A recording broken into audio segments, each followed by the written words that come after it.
नमस्कार, मैं प्रेरणा शर्मा स्वागत करती हूँ आप सभी का थिंक टैंक पर। आम आदमी पार्टी में इतना सन्नाटा क्यों है भाई? क्या सभी को सांप सूंघ गया है?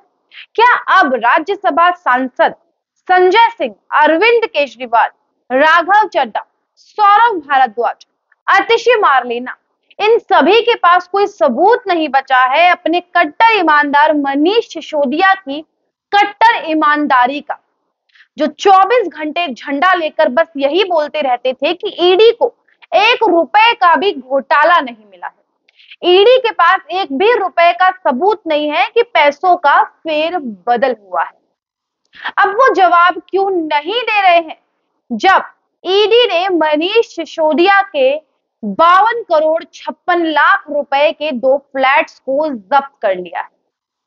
ईडी ने मनीष सिसोदिया के खाते को ब्लॉक कर दिया है। उनके खाते में 11,49,000 रुपए भी मिले हैं, जिसके बारे में मनीष सिसोदिया किसी प्रकार का कोई ब्यौरा, कोई जानकारी नहीं दे पाए हैं कि आखिरकार उनके खाते में ये पैसा आया कहां से। करोड़ों की संपत्ति के मालिक मनीष सिसोदिया कैसे बन गए हैं? करोड़ों के दो दो फ्लैट्स उनके पास क्या कर रहे हैं? क्योंकि वो तो कट्टर ईमानदार हैं और कट्टर ईमानदारी से इतनी जल्दी 56 करोड़ के फ्लैट बनाना आम बात तो है नहीं, ये तो बहुत बड़ी बात है। तो अब कहां है पूरी की पूरी आम आदमी पार्टी, खास तौर से राज्यसभा सांसद संजय सिंह, जो अपनी जबान को चलाते वक्त ना दाएं देखते हैं ना बाएं देखते हैं, केवल कट्टर ईमानदारी की दुहाई देते हैं। अब कहां है वो संजय सिंह जो ईडी की इस कार्यवाही पर अपना मुंह नहीं खोल रहे हैं? आपको बता दें, 2 बड़े झटके लगे हैं आम आदमी पार्टी को 24 घंटे के अंदर अंदर।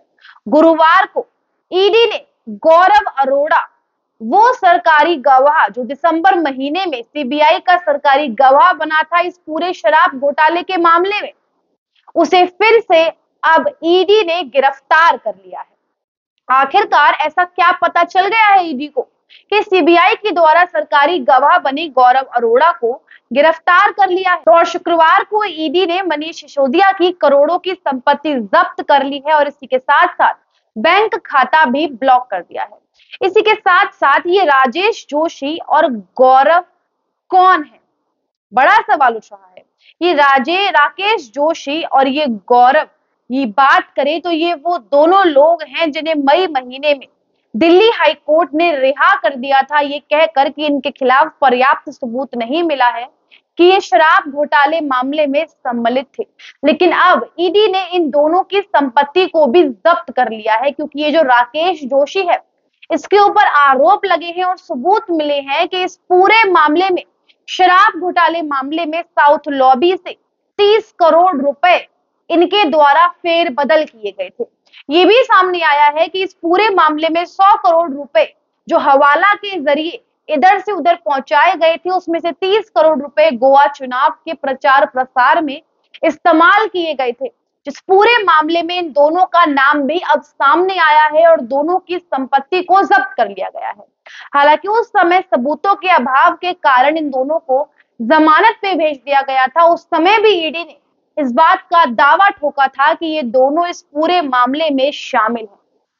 और अब यही हुआ है, मनीष सिसोदिया किसी भी तरीके से ब्यौरा नहीं दे पाए हैं अपनी संपत्ति का, क्योंकि ईडी का जो काम करने का तरीका है, ईडी सबूतों के साथ आरोपी के सामने बैठती है और उसे उसकी पूरी संपत्ति का ब्यौरा दिखाती है।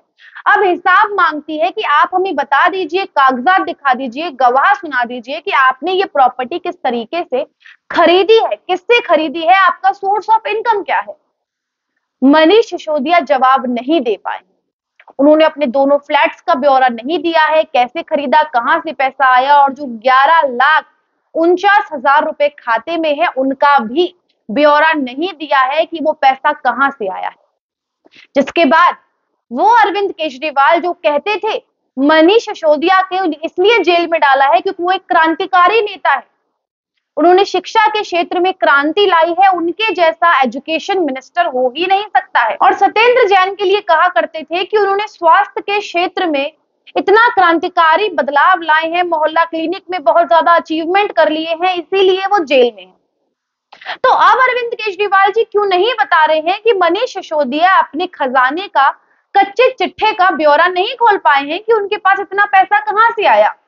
और यदि ये सारी चीजें झूठ हैं तो आप ये बता दीजिए कि शराब घोटाले मामले में वो अभी तक जेल के अंदर क्यों बैठे हैं, क्यों उन्हें रिहा नहीं कर दिया गया है। क्योंकि ईडी की कार्रवाई सबूतों के बिना पर चलती है और ईडी के पास सबूत है तभी तो उनकी संपत्ति को जब्त किया है। यदि उनकी संपत्ति साफ सुथरी होती तो मनीष सिसोदिया कोई जवाब देते, दलीलें देते, लेकिन मनीष सिसोदिया की तरफ से इस तरीके की कोई भी कार्रवाई नहीं की गई है। अब बात करें इस पूरे मामले में आगे की कार्रवाई की, तो ईडी अब फुल एक्शन में आ गई है। शुक्रवार को अरविंद केजरीवाल के चहीते मनीष सिसोदिया के चहीते अरोड़ा को गिरफ्तार कर लिया गया है। वो व्यक्ति जो सरकारी गवाह कभी बना था, अब वो मनीष सिसोदिया के खिलाफ गवाही दे रहा है। वो व्यक्ति जो कभी सरकारी गवाह बना था, अब उसी को गिरफ्तार कर लिया गया है। चूंकि उसके साथ पूछताछ की गई, वो जवाब नहीं दे पाया। उसकी पूरी बातचीत में ईडी के सामने आया कि कोई ना कोई घोटाला जरूर है। अब उसे भी गिरफ्तार कर लिया गया है। ठीक इसी के साथ साथ जिन दो मुख्य आरोपियों को रिहा कर दिया गया था इस पूरे मामले में, उन दोनों की संपत्ति को भी जब्त कर लिया गया है। अब ऐसे में कार्रवाई आगे बढ़ रही है और पूरी आम आदमी पार्टी को सांप सूंघ गया है। अब कोई भी सामने आके सत्येंद्र जैन और मनीष सिसोदिया की ईमानदारी के बारे में लंबे लंबे कसीदे नहीं पढ़ रहा है। सब यही सोच रहे हैं कि इस तरीके से अपनी अपनी जान को बचाया जाए और इन सभी के मुखिया हैं अरविंद केजरीवाल जी।